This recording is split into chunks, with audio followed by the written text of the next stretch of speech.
안녕하세요. 뉴스와 사람들입니다. 세월호 재수사가 시작되었습니다. 여러가지 의혹 중에서 DVR 조작 의혹에 대해 다시 정리해보면 지난 3월 특조위는 DVR이 조작되었다는 의혹을 제기합니다.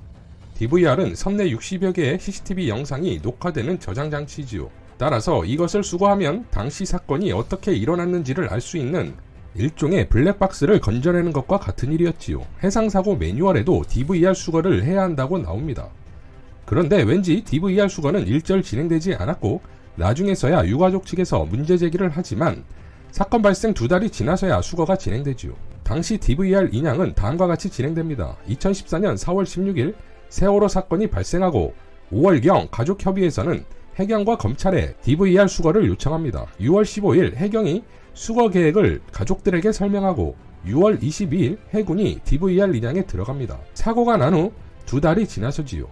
6월 24일 가족협의회가 검찰에 DVR 증거보전 신청을 하고 8월 22일 광주지법에서 복원된 CCTV 영상을 공개합니다. 자, 그런데 희한하게도 이 복원된 영상에는 사건의 핵심을 파악할 수 있는 주요 시간대가 삭제되어 있었다는 것이죠. 그런 와중에 특조위는 이 복원된 DVR이 실제 선내에 장착되었던 DVR이 아닌 증거를 찾아냅니다. 당시 특조위의 중간 발표 내용을 요약하면 이렇습니다.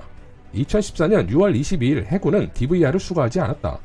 2014년 6월 22일 해군이 수거했다고 주장해온 DVR과 검찰의 증거로 제출된 DVR은 서로 다른 것이다. 해군과 해경이 DVR 수거 과정에서 진실을 은폐한 것으로 보인다. 이에 대한 근거로는 22일 해군 잠수사의 증언에 의하면 당시 DVR에 연결된 커넥터를 분리한 후 수거했다고 했는데 세월호를 인양한 후에 DVR에 연결된 라인을 살펴보니 커넥터는 이미 절단되어 있었다. 바닷속 수거 영상에서 DVR의 손잡이 부분에는 고무 패킹이 일부 끊어져 있었는데 건져 올린 DVR에는 이상이 없었고 DVR의 열쇠 구멍도 달랐다. 따라서 두 개의 DVR은 애초에 같은 물건이 아니다. 자, 그럼 이제부터 이런 추정을 해보겠습니다. 누군가가 사건이 발생하자마자 진실을 은폐하기 위해 진짜 DVR을 극비리에 이미 수거를 했다.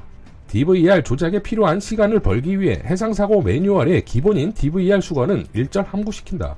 DVR 내에 영상들의 조작이 완료된 시점에 수거 계획을 발표하고 해군이 수거에 들어간다. 자, 그런데 여기서 문제가 발생한다. 조작한 DVR을 어떻게 진짜처럼 둔갑시킬 것이냐? 가장 간단한 방법은 바닷속에 원래 있던 장소에 다시 결합시켜 놓으면 된다. 그렇게 되면 추후 수거를 하더라도 의심의 여지가 없다. 그런데 정교하게 조작한 DVR을 바닷속에 다시 넣었을 때 이것이 조작 의도에 맞게 나중에 재생이 되겠느냐는 위험부담이 따른다. 정교하게 타이밍을 맞춰놓은 상태인데 다시 바닷속에 들어가서 나올 경우 어떤 변수가 생길지 예상할 수가 없다. 그렇다면 바닷속에서는 수거를 하는 거짓 장면을 연출하고 조작된 DVR은 안전하게 지상에서, 즉 바지선에 두어 바꿔치기 하면 되겠다. 라고 추정해보면 어떨까요? 좀 더 나아가서 그렇다면 이 조작된 DVR을 누군가가 바지선으로 옮겨 놓아야 할 겁니다. 여기에서 주목되는 것이 마대자루이죠. 당시 유가족들은 마대자루에 이 중요한 장비가 들어있었다며 지적을 했었다고 했는데 오히려 조작된 DVR을 바지선으로 가져오기 위한 방법으로 마대자루를 이용할 수 있지 않았을까요? 전혀 DVR인 것이 모르게 운반할 수 있지 않겠냐는 겁니다.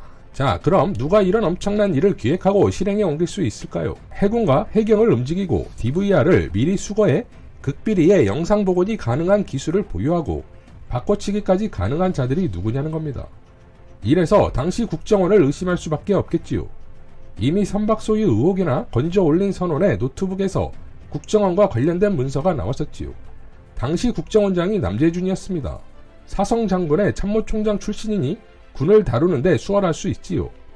전체 그림을 모르게 하기 위해 가담자들이 조각조각 분업으로 일을 처리하는 것이 정보기관의 특징입니다. 당시 가담자들 역시 서로 간에 어떤 일을 하는지 몰랐을 가능성이 있습니다. 그래서 공익제보가 절실할 수 있지요. 그때는 몰랐지만 지금 보면 전체 그림이 보일 겁니다. 정리하면 DVR 의혹만 보더라도 일반적으로는 전혀 상상하기 힘든 일이었습니다. 따라서 기존 프레임을 모두 깨고 모든 상상력을 총동원해야만 진실에 다가갈 수 있다 이겁니다. 5년 동안 진실을 은폐시키고 왜곡시키고 분열시켰던 우리가 이제 대적해야 할 그들은 그리 만만한 상대가 아니라는 겁니다. 그러나 그들이 대적할 상대 역시 국민이지요. 그러니 국민의 세월호에 대한 관심과 세월호 재수사에 대한 감시가 비밀병기다! 라고 마무리하면서 이상 뉴스와 사람들이었습니다. 시청해주셔서 감사합니다.